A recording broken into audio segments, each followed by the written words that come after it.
my dear students, today it is your bird watching activity. So here I am outside in the fresh air.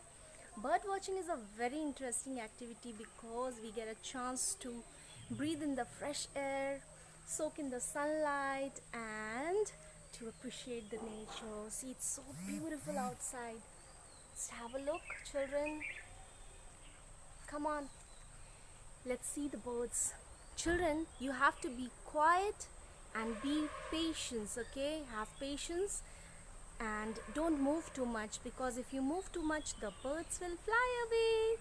So quiet. Come, let's see.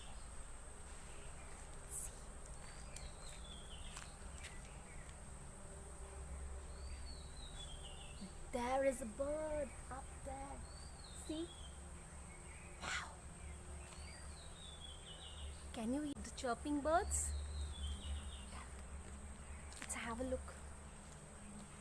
And I was able to see a few sparrows, then I saw some crows, pigeon, and I also saw quail and bulbul also.